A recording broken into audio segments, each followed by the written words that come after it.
Ya lo sacaron. México no se ha acabado. No nos volverán a sacar. Ya tenemos las bases estructurales para alcanzarlo. Pongamos en marcha una nueva estrategia de desarrollo en torno al Acuerdo Nacional para la Recuperación Económica y la Estabilidad. Se ha cometido un acto infame contra el licenciado Luis Donaldo Colosio. En 1994, el mismo día en que entró en vigor el Tratado de Libre Comercio de América del Norte, cuando en los Altos de Chiapas estalló un conflicto inédito en la zona. Sí, ese soy yo. Y tal vez te estés preguntando cómo llegué aquí. Bueno, esta es mi historia. Al comenzar la década de los 80s, estábamos en un país con un ingreso medio alto y un PIB per cápita por encima del 40% del promedio de los países de altos ingresos de la OCDE.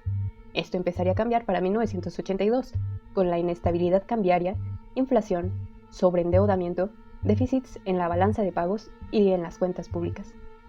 La solución rápida fue una nacionalización de control de cambios, y se adoptaron medidas como el recorte de gasto público, la reestructuración de la deuda, y se buscó un equilibrio en las finanzas públicas, aunque no se haya cumplido del todo, como en 1985.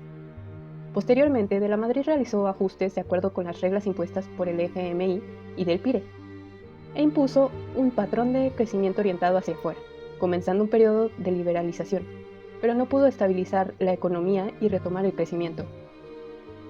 Para el 86, el derrumbe del precio del petróleo llevó a un incumplimiento de los compromisos internacionales, pero se logró una reestructuración mediante el Plan Baker, pero aún así, no evitó la caída del PIB en más de 4 puntos. A finales de los 80, con el choque petrolero, tipo de cambio subvaluado y un rápido proceso de apertura comercial, se produjo un aumento en la inflación, lo cual tendría una influencia en las próximas políticas como el Pacto Solidaridad Económica en 1987 y parte de los objetivos en el Pacto de Estabilidad y Crecimiento Económico. Era necesario recuperar la confianza entre los inversionistas, por lo que se realizaron reformas como la reprivatización de los bancos y empresas del Estado, un tratado de libre comercio con Estados Unidos y Canadá, y las reformas agrarias. Como resultado de las reformas, México se había vuelto atractivo para los inversionistas, tanto internos como externos, sobre todo por el TLC con Estados Unidos y Canadá. Pero la llegada de recursos del exterior contrastaba con una marcada desaceleración del crecimiento del PIB, que solo llegó a 1.95% en 1993. El año de 1994 se volvería uno de los más relevantes en la década de los 90, pues una serie de bajas en las reservas, así como problemas económicos y sociales, se dejaron notar en este año. El mismo día que entró en vigor el TLC, el Ejército Zapatista de Liberación Nacional se declaró en rebeldía frente al Estado por el deterioro de los niveles de vida que había minado la fuerza de obreros y campesinos. Por otra parte, hubo una inestabilidad en el nivel de reservas. En febrero de 1994, el nivel de reservas alcanzó un máximo de casi $30,000 millones. A continuación, aumentó la tasa de interés en Estados Unidos, lo que incentivó a la salida de inversión extranjera y tipo de cambio. Para evitar la salida de capitales, se ofrecieron tesobonos, aunque con el asesinato de Colosio volvieron a salir capitales. Y para noviembre de 94, las reservas menos los tesobonos daban números negativos en reservas. Por último, en diciembre del 94, se amplió el techo de la banda cambiaria, lo que produjo una especulación y a continuación una macrodevaluación. En 1995, el gobierno recurrió al FMI para obtener las divisas que necesitaba con urgencia, y otros países, además de Estados Unidos, se unieron al préstamo. Sin embargo, las promesas de préstamo sirvieron para detener la especulación, pero no pudo evitar un contagio a otras economías emergentes, conocido como el efecto tequila.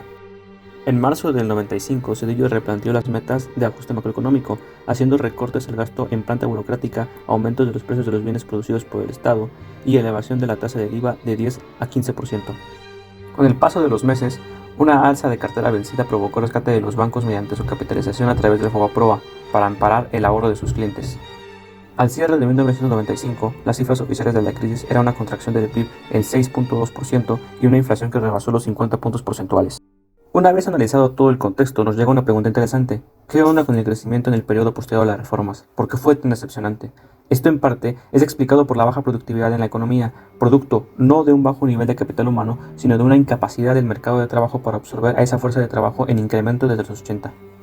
De modo que esa fuerza de trabajo fue a parar en el sector servicios. Posteriormente, se puede decir que la desaceleración de la productividad fue impulsada por el llamado subempleo en el sector terciario y del incremento del sector informal. ¿Falta de capital humano? La verdad es que no. ya que la población joven tenía niveles de escolaridad alta y estaba laborando en empleos de baja productividad. De hecho, el analfabetismo ha continuado decreciendo y los años promedio de escolaridad subieron de 4.6 en 1980 a 8.6 en 2005. Entonces, ¿qué explica esta incapacidad del mercado de trabajo? En gran medida, la falta de inversión, ya que la tasa de acumulación de capital disminuyó de 6.1% en el periodo de 1960 a 1979 a 3.8% de 1996-2003. Esto se dio como consecuencia de una baja inversión pública, un apreciado tipo de cambio real y una falta de financiamiento bancario. Bueno, ¿y ahora qué? Pues la economía necesita pasar de los bajos salarios en las maquiladoras intensivas en mano de obra y entrar en mercados internacionales de altos procesos de valor agregado, usando estas herramientas. Una segunda ola de reformas que tengan en materia la educación, sistema judicial, legal y una fiscal, con el fin de movilizar recursos e incrementar la inversión y el gasto social, así como reducir la dependencia petrolera. Relajar las restricciones de la inversión pública por medio de la reforma fiscal, invirtiendo en el sur del país y volviéndolo productivo. Debe de haber un marco institucional para que los subsidios sean otorgados de forma transparente y tengan el efecto esperado. Debe de haber una intermediación financiera para financiar las actividades productivas. Un tipo de cambio real competitivo, sin violentar el mandato constitucional del Banco Central, pero que también apoya el crecimiento. Evitar sistemáticamente un tipo de cambio sobrevaluado, por medio de un piso para que el tipo de cambio evite una presión excesiva, manejando las tasas de interés o interviniendo en el mercado de divisas cuando el tipo de cambio esté en el piso, pero al mismo tiempo dejando que este flote libremente. Sí, como si estas cosas pasaran.